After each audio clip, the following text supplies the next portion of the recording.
Salam sejahtera kepada pensyarah dan rakan-rakan saya. Kami ialah kumpulan 2 dari unit B6 dan pada hari ini kami ingin membincangkan sesuatu topik yang menarik iaitu berkaitan dengan proses komunikasi. Ya, sebelum perbincangan ini bermula, marilah kita memperkenalkan diri sendiri secara ringkas.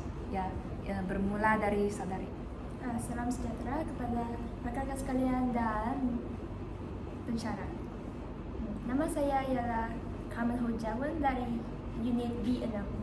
Ya, terima kasih dan seterusnya saya mempersilakan saudari di sebelah kiri saya. Salam sejahtera Puan, nama saya Tiosili dari unit B6. Ya, terima kasih. Dan saya memperkenalkan diri sendiri ya. Saya Joyce Lee Ihien dari unit B6. Ya.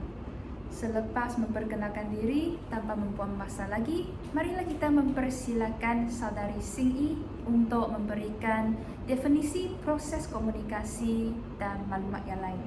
Baik, proses komunikasi merupakan langkah yang terjadi semasa seseorang menyampaikan informasi atau pesan kepada orang lain melalui satu saluran atau media. Proses komunikasi dibahagikan kepada 3 peringkat, iaitu sintaksis, pragmatik dan semantik. Proses komunikasi pertama ialah sintaksis. Persoalannya sekarang, apakah sintaksis? Bagaimana kita memahami tentang sintaksis? Dalam pendapat saya, sintaksis merupakan satu cabang linguistik yang mengkaji bagaimana perkataan disusun dalam ayat dan bagaimana kata-kata tersebut berkaitan antara satu sama lain untuk membentuk makna. Sintaksis mempunyai aturan dan struktur yang menentukan cara ayat dibina, termasuklah susunan perkataan, frasa dan klausa. Saya rasa penerangan tadi susah untuk difahami kan? Jadi saya akan memberikan contoh supaya saudari boleh menguasai ilmu tentang sintaksis. Saya bagi satu contoh lah. Ali dan Abu pergi sekolah. Ini merupakan satu ayat majmuk kan?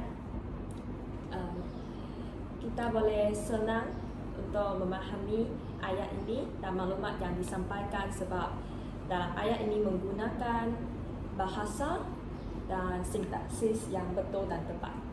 Jadi, berdasarkan penerangan saya tadi, bolehkah saudari Carmen memberikan satu kepentingan sintaksis? Pada pendapat saya, sintaksis amat penting untuk memastikan maksud ayat difahami dan dengan jelas dan tepat. Ya, betul. Terima kasih saudari Carmen. Jika kita menggunakan sintaksis yang betul dan tepat dalam kehidupan seharian kita, komunikasi kita dengan orang lain akan menjadi lebih mudah dan senang serta boleh mengelakkan perselisihan faham berlaku. Setakat ini daripada saya. Bolehkah saudari Joyce berkongsi peringkat proses komunikasi yang lain kepada kita? Ya, boleh. Peringkat proses komunikasi yang lain ialah pragmatik. Ya. Menurut Charles Morris 1938, pragmatik ialah suatu cabang linguistik dan digunakan untuk mentafsir makna mengikut penggunaan bahasa dalam pelbagai konteks. Namun, pragmatik adalah berbeza dengan sintaksis. Pragmatik mementingkan cara bahasa yang menyampaikan maklumat dalam situasi tertentu dan bagaimana penutur menyesuaikan penggunaan bahasa mengikut konteks, tujuan bercakap dan reaksi pihak yang lain. Ya, terdapat beberapa isu teras yang dititik beratkan dalam penyelidikan dramatik. Yang pertama iaitu pertuturan dan tingkah laku kita. Tidak dapat dinafikan bahawa kadang-kala kita kena bertutur kepada orang lain untuk mencapai sesuatu maklumat atau sesuatu perlakuan melalui bahasa kita dalam kehidupan seharian. Ya, sebagai contoh, permintaan, arahan, cadangan, jemputan dan lain-lain. Dan ini melibatkan pragmatik tentang penggunaan kata perintah ya. Tetapi persoalannya, bilakah kita menggunakan kata seperti minta, tolong, jemput? Bolehkah kita menggunakan ia dengan sesuka hati? Tak boleh kan? Ya, kerana kata-kata seperti ini bukan sahaja merupakan satu ayat tanya saja, tetapi ia mempengaruhi tingkah laku pendengar yang menerima mesej itu. Ya, selain itu, pragmatik juga menekankan bahawa kepentingan pemilihan kata dan istilah. Sebagai contoh, marilah kita fikirkan tentang penggunaan bahasa ganti nama yang sesuai digunakan untuk memanggil seseorang. Ya, jadi persoalan yang pertama, saudari Carmen, jika kita berbual-bual dengan rakan dalam perbualan seharian, apakah ganti nama yang sesuai untuk digunakan untuk memanggil rakan kamu? Pada pendapat saya, jika kita berbawa dengan rakan dalam perbualan harian, ganti nama yang sesuai untuk digunakan untuk memanggil rakan kami adalah Anda ataupun dia. Ya. Ya. Kalau bagi yang contohnya guru saya akan panggil dia beliau macam tu. Ya, boleh. Terima kasih.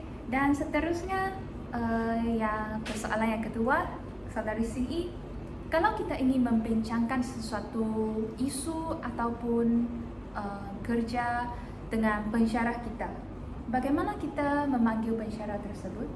Dalam pendapat saya, kita boleh memanggil pensyarah kita dengan tuan, puan dan menggunakan perkataan yang sopan. Ya, betul. Jadi saudari-saudari sangat bijak ya. Namun jika kita menukarkan situasi itu, jika kita memanggil Yang di-Pertuan Agong dengan kata ganti nama dia ataupun beliau, apakah yang akan berlaku? Kita akan menghadapi masalah yang besar dan juga menghadapi situasi yang berbahaya, bukan? Ya, sebab ini adalah panggilan yang tidak menghormati kedaulatan baginda. Ya. Dan isu teras yang kedua ialah konteks. Konteks ini bukan sahaja berkaitan dengan isi-isi yang dibincangkan, tetapi juga merangkumi latar belakang penutur dan pendengar, tahap pengetahuan mereka dan hubungan sosial mereka dan sebagainya. Mungkin ini susah difahami, jadi saya akan memberikan satu contoh yang mudah. Ya. Pada suatu hari nanti kita akan menjadi seorang guru dan bertugas di sekolah rendah. Ya. Jadi bagaimanakah kita berkomunikasi dengan kanak-kanak jika kita menggunakan bahasa yang sangat susah difahami? Tak tepat. Ya. Oleh itu, kita haruslah melaraskan bahasa kita semasa berkomunikasi dengan kanak-kanak mengikut konteks yang berbeza. Ya, tuntasnya, pragmatik menekankan bahawa penggunaan bahasa tidak boleh dipisahkan daripada konteks supaya bahasa digunakan adalah bersesuaian dengan situasi dan mudah difahami oleh pendengar serta tidak menyebabkan apa-apa kesalahfahaman. Ya. Setakat ini daripada saya serahkan perbincangan ini kepada saudari Carmen untuk berkongsi maklumat tentang semantik. Baik. Selain itu, salah satu peringkat dalam proses komunikasi adalah semantik. Ia memberikan makna terhadap sesuatu perkataan atau frasa ialah dengan menunjukkan objek atau gambar yang berkaitan. Istilah ini berasal dari bahasa Yunani sema yang bererti dengan tanda atau lambang.